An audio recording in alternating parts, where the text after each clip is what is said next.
Hello everyone. जैसा कि हमने पिछले चैप्टर में बायोलॉजिकल क्लासिफिकेशन का पार्ट 1 पढ़ा था, जिसमें आपने एनसीईआरटी का जो चैप्टर नंबर 2 है उसका जो बेसिक है, उसके अलावा हमने किंगडम मोनेरा तक पढ़ा था।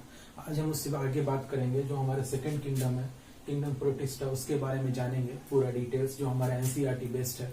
लेकिन उससे पहले किंगडम मोनेरा में एक चीज रह गई थी, वो थी shape of bacteria. Now bacteria जो होता है उसके कई शेप्स होते हैं। शेप के आधार पे 4 तरह के बैक्टीरिया होते हैं, और उनमें जो पहला शेप होता है वो कोकस, दूसरा होता है बैसिलस, तीसरा होता है विब्रियम, चौथा होता है स्पिरल। तो जो कोकस शेप होता है वो दरअसल स्फेरिकल शेपेड बैक्टीरिया होता है। उनका जो शेप है वो स्फेयर की तरह होता है। उसके बाद आता है बैसिलस। बैसिलस जो होते हैं वो रॉड शेपेड बैक्टीरिया होते हैं। और जो विब्रियम है ये कॉमा शेपेड बैक्टीरिया होता है, कॉमा के फॉर्म में उनका शेप होता है। उसके बाद आता है स्पिरुला, ये स्पाइरल शेपेड होता है। जैसे आप देखते होंगे स्पाइरल नोटबुक आता है, उसी तरह जो स्पिरुलम बैक्टीरिया है उनका जो शेप है वह स्पाइरल की तरह होता है। उसके बाद मूव करते हैं हमारे फाइलम किंगडम नंबर 2, जो कि है किंगडम प्रोटिस्टा। और पिछले पार्ट में हमने किंगडम मोनेरा तक पढ़ा था। ये जो वीडियो है इसमें पार्ट 2 की हम बात करेंगे, यानी किंगडम प्रोटिस्टा के बारे में। तो किंगडम प्रोटिस्ट के जो ऑर्गेनिजम्स होते हैं, जो मेंबर्स होते हैं, वो जनरली यूनिसेलुलर होते हैं, यानी एक सेल के बने होते हैं, और वो यूकैरियोटिक है। तो हम जानते हैं कि जैसे ही यूकैरियोटिक है कोई चीज, तो उसमें वेल डिफाइंड न्यूक्लियस होगा, उसमें जो है सारे सेल ऑर्गेनेल्स होंगे। तो प्रोटिस्टा के मेंबर्स में भी जो भी ऑर्गेनिज्म है उनमें वेल डिफाइंड न्यूक्लियस होता है और सभी सेल ऑर्गेनेल्स पाए जाते हैं। इसके अलावा किंगडम प्रोटिस्टा जो होते हैं उसके मेंबर्स प्राइमरीली इक्वेटिक होते हैं, वह वाटर में रहते हैं। उसके बाद जो है इस किंगडम के जो मेंबर्स है वो लिंक बनाते हैं प्लांट्स, एनिमल्स और फंजाई के साथ। उनके साथ लिंक है उनका, उनके कुछ फीचर्स ऐसे हैं। उसके बाद जो है इनका जो मोड ऑफ रिप्रोडक्शन होता है वो एसेक्सुअल भी होता है और सेक्सुअल भी होता है, जिसमें वह सेल फ्यूजन और जायगोट फॉर्मेशन की थ्रू जो है अपना mode of reproduction carry out करते हैं। इसके अलावा हम अगर मेंबर्स ऑफ किंगडम प्रोटिस्टा की बात करें तो किंगडम प्रोटिस्टा में कई मेंबर्स हैं, उसमें हम सबके बारे में 1 बाय 1 पढ़ेंगे। और जितना एनसीईआरटी में दिया है उतना ही सफिशिएंट है। आप देखेंगे एनसीईआरटी का ही लाइन उठा करके जो है आपको नेट के एग्जाम में दे दिया रहता है और उसी से क्वेश्चंस पूछे जाते हैं। तो हमको इसमें जो ज्यादा डिटेल पढ़ने की जरूरत नहीं है। जितना एनसीईआरटी है उसी को मैं लाइन टू लाइन पूरा एनसीईआरटी का जो निचोड़ है वो मैं आपको प्रेजेंट करने वाला हूँ। तो किंगडम प्रोटिस्टा के जो सबसे पहले मेंबर है उसका नाम है क्राइसोफाइट्स। क्राइसोफाइट्स के बाद आता है डाइनोफ्लैजलेट्स। डाइनोफ्लैजलेट्स के बाद आता है यूग्लिनॉइड्स। उसके बाद है स्लाइम मोल्ड्स, फिर है प्रोटोजोन्स। तो ये जो है 5 मेंबर्स है किंगडम प्रोटिस्टा का, जिसके बारे में हम 1 बाय 1 पढ़ेंगे। तो सबसे पहले क्राइसोफाइट्स की बात करें तो क्राइसोफाइट्स में जो है डाई एटम्स और गोल्डन एल्गी आता है। गोल्डन एल्गी को डेस्मिड्स भी बोलते हैं। अब इसके जो मेंबर्स हैं क्राइसोफाइट्स के, वह फ्रेश वाटर में भी रहते हैं और मेराइन वाटर में भी। साथ ही ये माइक्रोस्कोपिक होते हैं, यानी इनका जो साइज है वो बहुत ही स्मॉल होता है, माइन्यूट होता है, और यह वाटर करंट के साथ बहुत ही पेसिवली मूव करते हैं, प्लैंक्टोनिक मूवमेंट की तरह। इसके बाद जो है ये ज्यादातर फोटोसिंथेटिक होते हैं, मोस्टली फोटोसिंथेटिक ऑर्गेनिज्म क्राइसोफाइट्स में आते हैं। उसके बाद जो डाई एटम्स होते हैं इस क्राइसोफाइट्स में, उनका जो सेल वॉल है वह सिलिका का बना होता है, और सिलिका का बने होने की वजह से वह इंडेस्ट्रक्टिबल होता है। और सिलिका का आप देखेंगे कि जो सेल वॉल है वो एक ओवरलैपिंग प्लेट होता है उनमें। इनका जो सेल वॉल जैसे एक सोप का बॉक्स होता है, उसमें आप देखते हैं कि 2 पार्ट रहता है, ऊपर और नीचे, और बीच में जो सोप रहता है।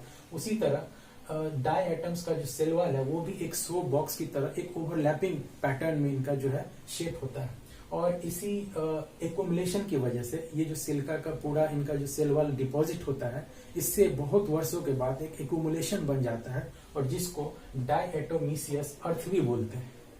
ठीक है। उसके बाद इनका बहुत ही यूज भी है, हमारा इकोनॉमिक इम्पोर्टेंस भी बोल सकते हैं किंगडम क्राइसोफाइट्स के बारे में। ये जो है इसी वजह से, ग्रिटी होने की वजह से, एक कंकड़दार होने की वजह से इसको पॉलिशिंग के लिए भी यूज किया जाता है, और साथ ही वाइल्स और सिरप्स को फिल्ट्रेशन के लिए भी इसका यूज किया जाता है। उसके बाद ये जो होते हैं वह ओशियंस में चीफ प्रोड्यूसर्स होते हैं। ये मेन जो है प्रोड्यूसर होने का काम करते हैं ओशियंस में। तो ये तो बात हो गई जो मेंबर है क्राइसोफाइट्स उसके बारे में। अब हम बात करते हैं डाइनोफ्लैजलेट्स। डाइनोफ्लैजलेट्स भी प्रोटिस्टा का एक बहुत ही इंपॉर्टेंट मेंबर है। अब जो डाइनोफ्लैजलेट्स होते हैं वो मोस्टली ज्यादातर मेराइन होते हैं और फोटोसिंथेटिक होते हैं, यानी अपना फूड वो जो है खुद ही प्रिपेयर करते हैं और मेराइन यानी सॉल्टी वाटर में वो सर्वाइव करते हैं।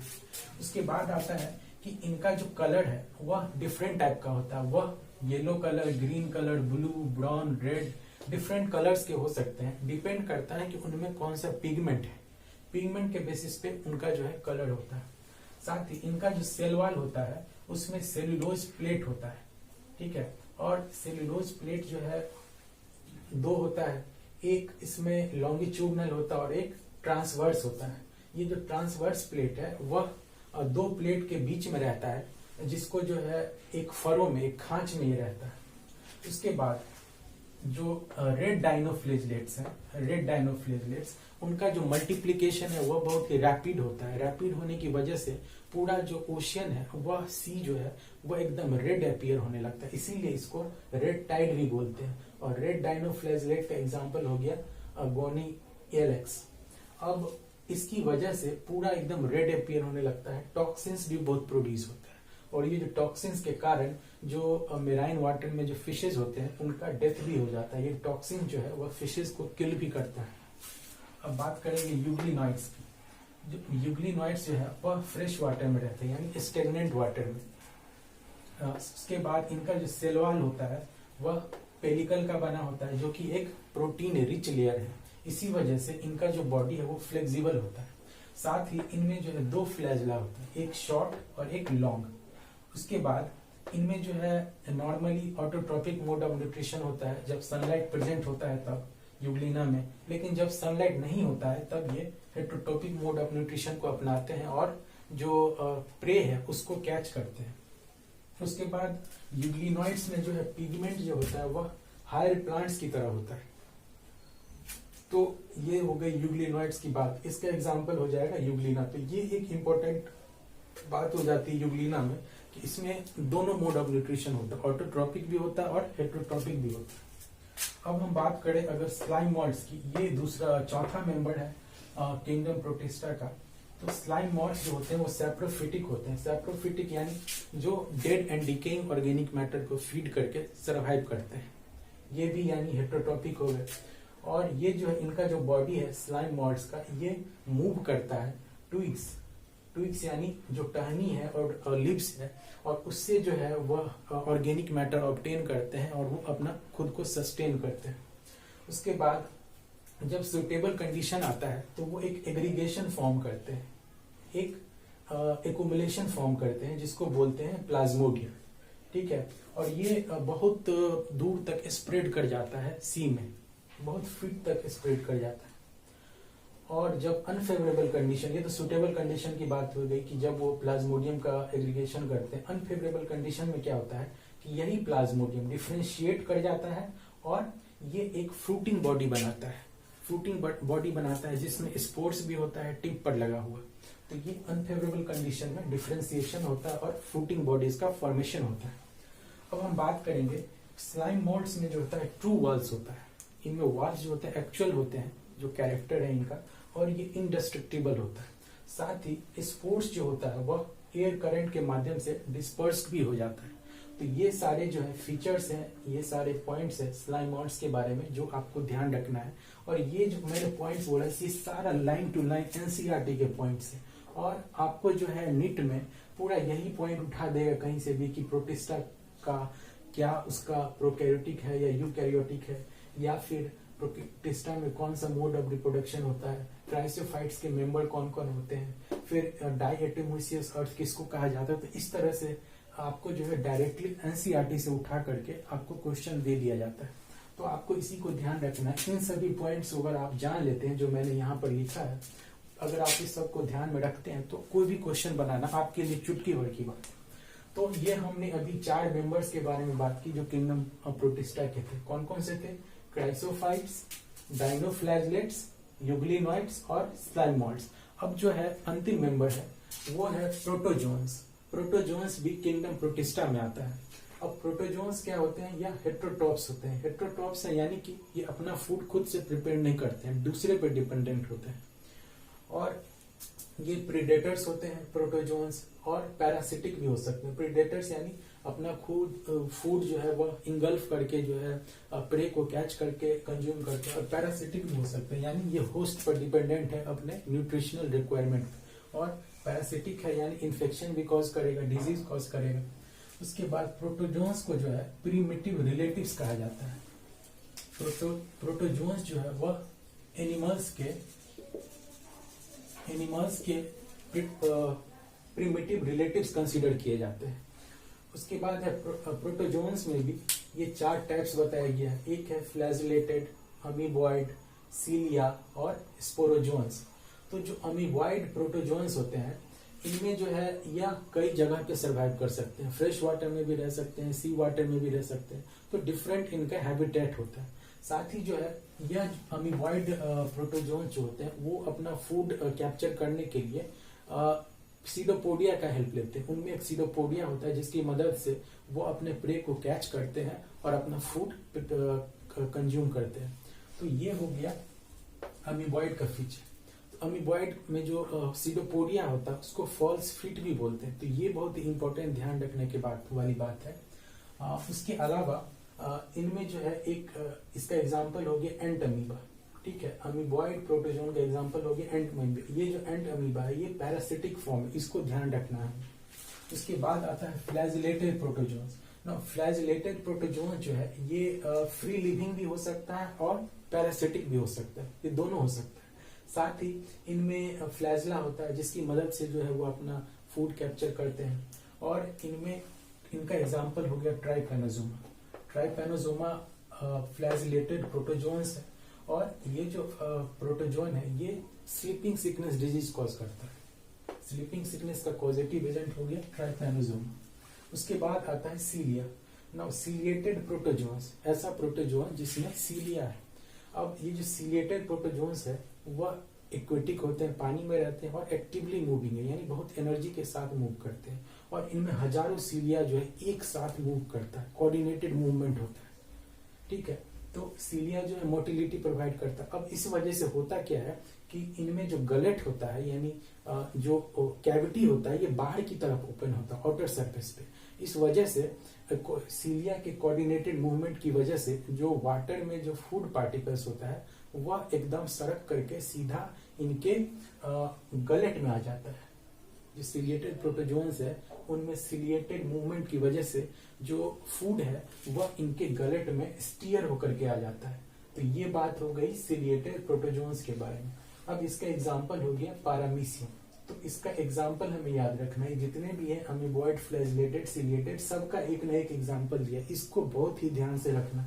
आपको मैच द फॉलोइंग में पूछ सकता है कि अमीबॉइड प्रोटोजोन्स में का एग्जांपल क्या होगा, तो ये सारे ऑप्शन दे सकते हैं, आप कंफ्यूज हो जाएंगे। तो इसको आपको जो है बहुत ही अच्छे से ध्यान में रखना है। अब उसके बाद आता है स्पोरोजोन्स। स्पोरोजोन्स जो होते हैं वह डाइवर्स ग्रुप ऑफ ऑर्गेनिजम्स होते हैं। ठीक है, और ये स्पोर्स प्रोड्यूस करते हैं। ठीक है, तो इसको हमें ध्यान रखना है। साथ ही इसका एग्जाम्पल हो गया प्लाज्मोडियम। ना प्लाज्मोडियम जो है बहुत ही डेंजरस है, ये बहुत ही बीमारी कॉज करता है, बहुत ही हार्मफुल। आपने मलेरिया के बारे में सुना होगा, तो मलेरिया जो होता है उसका कारण है ये प्लाज्मोडियम। और इसका जो है प्लाज्मोडियम का हमारे ह्यूमन पॉपुलेशन पे बहुत ही स्टैगरिंग इफेक्ट है, बहुत हार्मफुल इफेक्ट है। कई जो है जानें गंवाई जाती है इस प्लाज्मोडियम की वजह से। तो ये बात हो गई प्रोटोजोन्स के टाइप्स के बारे में, जिसमें हमने पढ़ा amoeboid protozoans, flagellated protozoans, ciliated protozoans, sporozoans. तो इन सबको हमें ध्यान में रखना है और इससे जो है मैच द फॉलोइंग करके एनसीईआरटी में क्वेश्चन पूछ सकते हैं। तो ये हो गई बात, अभी हमने जितना भी जाना ये किंगडम प्रोटिस्टा के बारे में। और ये जो है chapter number 2 NCERT 11th biology का पार्ट 2 वीडियो था, जिसमें हमने किंगडम प्रोटिस्टा के बारे में जाना। ना इससे रिलेटेड बहुत सारे एमसीक्यूज होंगे, उस एमसीक्यूज को आप जरूर लगाइए, घर पे बैठे हैं तो। और एनसीईआरटी बनाने के लिए, उसको तैयार करने के लिए आपको मैंने बोला था कि आपको multiple choice questions, objective question solve करने, वो बहुत ही इंपॉर्टेंट है। आप चाहे कितना भी बार थ्योरी क्यों न पढ़ लें, जब तक आप एमसीक्यू नहीं बनाएंगे, ऑब्जेक्टिव नहीं बनाएंगे, तब तक आपका सिलेक्शन पॉसिबल नहीं है। तो इस बात को आप जरूर ध्यान में रख ले कि थ्योरी पढ़ने के साथ साथ एनसीईआरटी लाइन टू लाइन, जैसा कि मैंने आपको अभी बताया, उसको पढ़ने के साथ साथ हमें एमसीक्यू भी बनाना है। और एमसीक्यू बनाने के लिए मैंने आपको बुक्स के नाम भी बताए हैं कि एमटीजी का जो है एक एनसीईआरटी एट फिंगर टिप्स, उसको बनेंगे, फिर वो बना लेते हैं। तो फिर आपको डॉक्टर अली की भी बहुत अच्छी बुक आती है जिसमें एनसीईआरटी बेस्ड क्वेश्चंस बना दिए रहते हैं। तो अगर आप इन सबको पढ़ते हैं तो मुझे नहीं लगता है कि आपके सिलेक्शन में कोई भी कसर बाकी रहेगी। तो इसी तरह से आप एक पॉजिटिव एटीट्यूड के साथ तैयारी कीजिए और मुझे पूरा भरोसा है कि जैसे मैं स्टेप्स बता रहा हूँ उसको अगर आप फॉलो करते हैं और एक पॉजिटिव माइंडसेट के साथ अगर तैयारी करते हैं तो फिर निट सिलेक्शन करना, उसमें सिलेक्ट होना कोई बड़ी बात नहीं। तो आपको हार्डवर्क भी करना होगा, पॉजिटिव एटीट्यूड रखना होगा और एनसीईआरटी मेन जो फोकस है आपका एनसीईआरटी पे होना चाहिए। फिजिक्स, केमिस्ट्री, बायोलॉजी तीनों में एनसीईआरटी को ध्यान में लगाइए। और फिजिक्स केमिस्ट्री के लिए फिर आपको ऑब्जेक्टिव्स एमसीक्यू बनाने के लिए भी मैंने कई बुक्स बताए हैं, उसको भी ध्यान में रखिए। उसके बाद ये तो हो गई थ्योरी की बात। फिर आपके एनसीईआरटी में जो है बहुत सारे डायग्राम्स भी दिए गए हैं, उन डायग्राम्स को भी ध्यान में रखना है। अभी मैं आपको बताता हूँ, ये देखिए एनसीईआरटी है। एनसीईआरटी में